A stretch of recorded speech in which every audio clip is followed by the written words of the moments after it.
قبرستان میں داخل ہوتے وقت السلام علیکم یا اہل القبور کہہ کر داخل ہونا چاہیے، اے اہل قبور، اور اس کے ساتھ کچھ ایک مرتبہ بھی درود شریف پڑھ کر جتنا قبرستان ہے پورے قبور ان کی روح کو ثواب پہنچا دینا چاہیے۔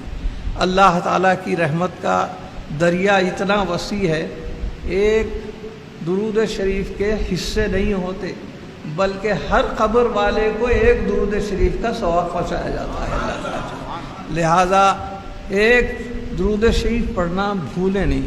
اس کے بعد اپنے جو بھی رشتہ دار ہیں، جو بھی اپنے قرابت دار ہیں، عزیز ہیں، ان کی قبر کے پاس جانا ہے تو قبر کے پاس جانے کے آداب یہ ہیں کہ ان کے پائنتی کی طرف سے جانا چاہیے۔ پائنتی کی طرف سے اس لیے حدیث شریف میں ہے، طی الفراسخ میں لکھا ہے کہ بندہ مر جانے کے بعد بھی اس کی روحانی، اس کا شعور، احساس برقرار رہتا ہے، کون خبر پر آ رہا ہے اس سے بھی وہ واقف ہے۔ یہاں تک کہ حضرت نے لکھا ہے کہ کسی کے قبر پر کوئی پرندہ بیٹھ جائے تو اس قبر والے کی روح کو اس کا احساس ہوتا ہے کہ یہ پرندہ نر ہے یا مادہ ہے اور کون سے رنگ کا ہے، یہ تک اس کو معلوم ہوتا ہے۔ لہٰذا قبر پر جانے والے سرانے سے جائیں گے تو اس کو آنکھیں پلٹا کر دیکھنے میں تکلیف ہوگی، لہٰذا پائنتی کی طرف سے آنا چاہیے۔ اور آ کے کھڑے رہنا تو ایسا لوگوں کو معلوم نہیں، جیسے نماز میں قبلے کے طرف منہ کر کے کھڑے رہتے ویسے کھڑے ہو جاتے، ویسا نہیں ہے، بلکہ اس مزار والے کے سینے کے سامنے اس کی طرف ہی منہ کر کے قبلے کو پیٹ کر کے کھڑے رہنے کا حکم ہے۔ یہ آداب زیارت ہے، کیونکہ ہر ایک کو دفن کرتے وقت اس کا چہرہ، منڈی قبلے کے طرف کر دی جاتی ہے۔ تو آپ کیسے کھڑے رہیں گے؟ جب اس کے سامنے کھڑے رہیں گے تو آپ کا چہرہ، اس کا چہرہ دونوں ایک دوسرے کے مقابل ہو جائیں گے۔ اس لیے سینے کے پاس کھڑے رہ کر دو بدو قبلے کے طرف پیٹ کر کے کھڑے رہنا چاہیے۔ اس کے بعد سورہ فاتحہ، سورہ اخلاص، سورہ یاسین جو بھی پڑھنا ہے پڑھیے، دعائے مغفرت کیجیے۔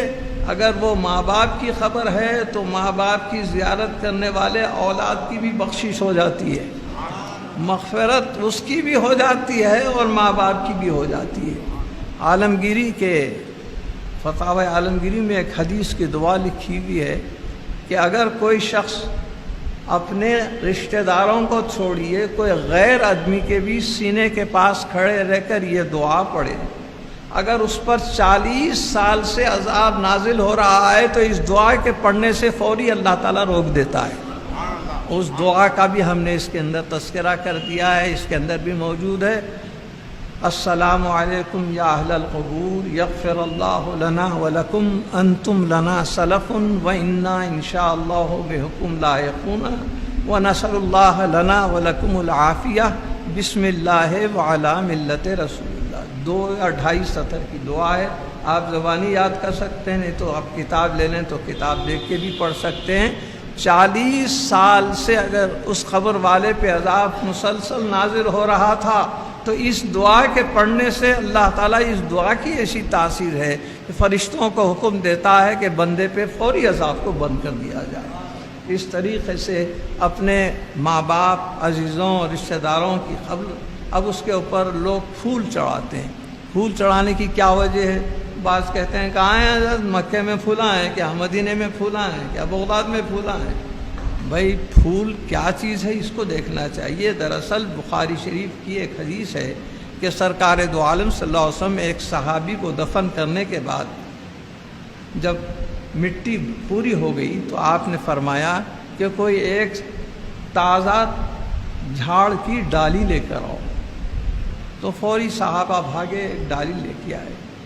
آپ نے اس کو اس کے اوپر لگا دیا، اس کی مٹی کے اندر کھڑا کر دیے اس کو، اور فرمانے لگے یہ تازی ڈالی چونکہ تازہ ہے اللہ تعالیٰ کی تسبیح کر رہی ہے، یہ جب تک تسبیح کرتے رہے گی تو اس وقت تک خبر والے کے اوپر اللہ تعالیٰ عذاب کو موقوف کر دے گا اور اس کو ثوابی ثواب عطا فرمائے گا، رحمت ہی رحمت داخل کرے گا۔